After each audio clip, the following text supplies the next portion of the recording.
Alright, y'all, welcome back to the channel and welcome back to the fourth installment of Unpopular Opinions NBA edition. Ladies and gentlemen, I'm so happy that I can bring back this concept to you guys, but it's kind of difficult because I actually have to think of these unpopular opinions off the top of my head. I'm not getting these from Twitter, and I'm not about to give you guys some crazy ass take just to get clicks and views on something that I don't even agree with. So I gotta come up with these, and once in this video, I'm not gonna lie, I'm pretty sure a lot of people are going to disagree with these, but they're unpopular opinions for a reason, you know what I'm saying? So I don't want to waste no more time. Let's get straight into the content. Don't forget to like this video, leave a comment, subscribe, and let's get into it. I know that there's a lot of people who clicked on this video seeing the thumbnail like, Ben Simmons, it's time to retire. What the hell is this nigga talking about? My unpopular opinion that I have is that I feel like people who have lingering back issues in the NBA, or regardless of whatever sport it is, they should just go ahead and retire.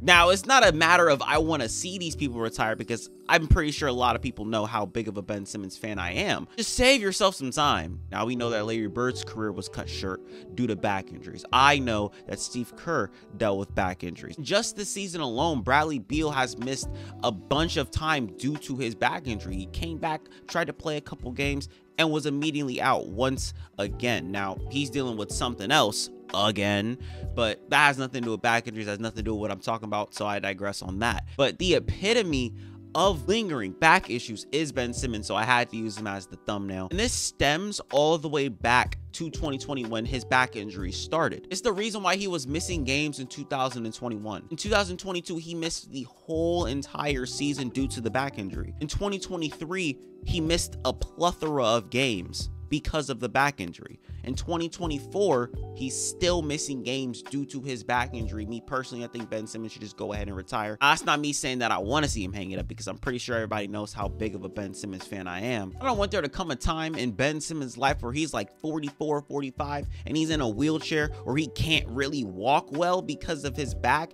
and him playing in the NBA. Now, there are a lot of old heads that will tell you, oh man, you gotta sacrifice your body for your loved ones. You gotta play all 82 games even when you're hurt. Everyone, you know, who was in the old days, they paid their dues because they stayed on the basketball court even when they were hurt. But now these guys are dealing with extreme health issues in their old age, and you don't want that, because you're gonna get that regardless. So to add on top of that is just dumb, especially Bradley Beal, bro. He just got one of the biggest bags in NBA history a couple off seasons ago. And I'm not gonna lie to you, bro, that's generational wealth. And if that back injury continues to happen, which this is one of his first back injuries that he's ever got in his career, so I'm gonna cut him some slack there. But if you continue to see this in the next couple years, I'm gonna be honest with you, bro, take it from me, I would just go ahead and retire. Like, I don't know if he's got a son or a daughter or anything, but I would want to go to my son's basketball games. I wouldn't want somebody to be wheelchairing me to the front of the damn stage where my daughter's having her dance recital. Hi, honey. No, I'm not trying to have that shit, bro. So if I was Bradley Beal, if that continues to happen, Ben Simmons, go ahead and retire. Back injuries are no joke. And the next one that I immediately have to talk about, because it's on the top of my mind, I do not believe that Tyrese Maxey can take the Sixers over the hump. And here's the reason why I say that. I know a lot of people are gonna be like, dude, Tyrese Maxey is one of the greatest basketball players in the league this season, because he's playing his ass off. The man's hooping. He's averaging like 27, 6, and 5 or something like that, around there. I don't think that what he's doing in the regular season is gonna be able to translate to the postseason. Now, I know that he's had a couple good postseason series here and there, but now he's going to be a second option, and teams are going to be able to key in on him on the defensive side of the basketball. And if we're looking at what they possibly have to go through to get to where they want to go, they're going to have to go against some good defensive comp. The New York Knicks, their defensive comp, they're a top 10 defense in the league. I believe they still are. The Boston Celtics, they are a defensive comp. They're a top 10 defense in the league as well. I think they're top 5 after last night. The Orlando Magic, they're a top 5 defense. And regardless of whatever people want to say, the back line of Brook Lopez and Giannis Antetokounmpo in the playoffs is going to be a force. Now, I don't know about the perimeter defense. We already know their perimeter defense is shot. It's cooked. We're not going to talk about that. But there is a lot of comp in the Eastern Conference that Tyrese Maxey is going to have to see. And this is going to be his first time in this role. I think that it's just not going to look good for him. The dude's a scorer. He could score the damn basketball. Don't get me wrong. When teams figure out his tendencies and when they figure out where he doesn't like to be on the basketball court or what he doesn't really do or what he's not comfortable with, they're going to force him to do that exact same thing and key in on that. And it's the reason why I don't think that the Philadelphia 76ers are going to get taken over the hump by Tyrese Maxey's play. And speaking of not being able to get over the hump, I got to get this take off. I don't believe Donovan Mitchell taking his ass over to New York gets him over the hump either. And the reason why I said it is solely one reason: the size in the backcourt. I know I did talk about this in one of my other Unpopular Opinions videos. You guys can go watch all 3 of those if you want. I said something about me not being a fan of small backcourts. I did allude to Darius Garland and Donovan Mitchell. I did allude to Jalen Brunson and Donovan Mitchell when the Donovan Mitchell trade saga was going on last offseason. I just believe that when both of these guys are on their separate teams, that is where you're going to get the most effective version of both of them, especially Donovan Mitchell. When the man has the rock in his hands, we know how special he is. Same thing with Jalen Brunson. But you move Donovan Mitchell over to New York, the ball is in Brunson's hands less. It's going to cause some gelling. Another thing that's going to cause gelling is obviously the defense. And it's the reason why I have this take here. And it's the reason why I don't think that they're going to be able to get over the hump. Their defense is going to be bad and their size is a problem. It's going to be a problem if he goes over to New York. Knowing New York, they're going to want to make the move. They want to put asses in the seats, and bringing Donovan Mitchell over does exactly that. And I'm not even sitting here saying that I don't want to watch it, bro, because Jalen Brunson is my favorite player in the league. Donovan Mitchell, one of the more fun players to watch in basketball. I mean, last season he scored 71 points, one of my favorite games to watch as a basketball fan in its entirety. It'll be fun to watch. I just don't think that they're going to be able to win a championship or get past the second round. That's just me. And another thing that I have to address that I've already said before, this whole trade cat thing. Now, my original take was in order for the Minnesota Timberwolves to reach their fullest potential on the defensive side of the basketball, they're gonna need to trade Karl-Anthony Towns. And I still abide by that. I still believe that. However, this trade cat shit is gone. It's dead. It's dead.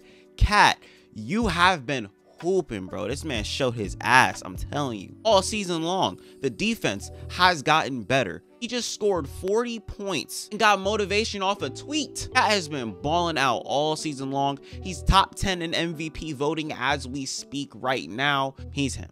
So this trade cat thing is kind of dead. And I'm also a believer of if it's broke, don't fix it. So Cat, you're good. You're good to stay on the team. And the last couple opinions that I have, I don't think anybody's going to really agree with these. Let's just start off with the one that nobody's going to agree with. I believe Shai Gilgeous-Alexander is a better basketball player than Devin Booker. Go ahead, cook. Go ahead, cook me in the comments. I believe so. I'm just going to break this down for you. I think that Shai is leaps and bounds better on the defensive side than Devin Booker. I think that he can get to the rim better than Devin Booker. I think he could finish better than Devin Booker. The only thing that I really do think that Devin Booker has on Shai, where it's like probably clear, is the three-point shooting. I personally do believe that. And I think when Shai is working in the mid-range, he is deadly. I believe that he's taking like 7 attempts a night this season, and he's shooting like, let me check because I don't want to get this wrong. It says right here that from 8 to 16 feet, the man is shooting 53, damn near 54% on the season. And obviously I do believe that Devin Booker is a better shooter, and I think that he does work better in the mid-range than Shai Gilgeous-Alexander. And another thing that I do believe that Devin Booker does better is play make the basketball, but I also do think that both of those things are kind of debatable if you ask me. So yes, I think that Shai Gilgeous-Alexander, especially this season, is better than Devin Booker. Y'all can crucify me, go right ahead. Go right ahead, but my OKC bias is coming out with this one. And another thing that's biased is what I've seen before.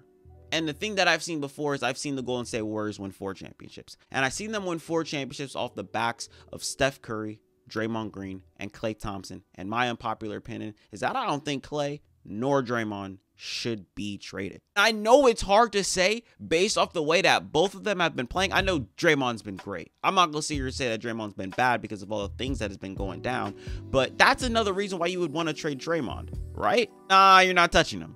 You're not touching Klay either, because the championships were built not with just Steph Curry. They were built with these two guys too. And I don't think that you're going to be able to get it done without these two guys. I understand that Klay's shit right now. I understand he's bad right now. But when he's on, he's on. And I don't know when the motherfucker's going to be on. I know that he was just the leading scorer last night. He had 28 against the Blazers, I believe. Yeah, they played the Blazers last night. They barely won, but they got the job done. Now they're 2-1 without Draymond. I'm going to be honest with you, bro. That right there, you keep Klay Thompson. I'm just talking shit. I just want this video to be over. I'm going to be honest with you because my phone's about to die and my computer's about to die. But I'm about to get out of here. Hope you guys enjoyed this video. More content is coming on the way. I'm sorry that I wasn't able to give you guys content within the past 10-11 days. My stomach has been on 10. I've damn near been sick all of December. I'm fine now. I'm feeling great, feeling healthy. But that's all I got for y'all today. Hope you guys enjoyed this video. Don't forget to like, comment, subscribe, and share with your friends. And I'm out. Peace.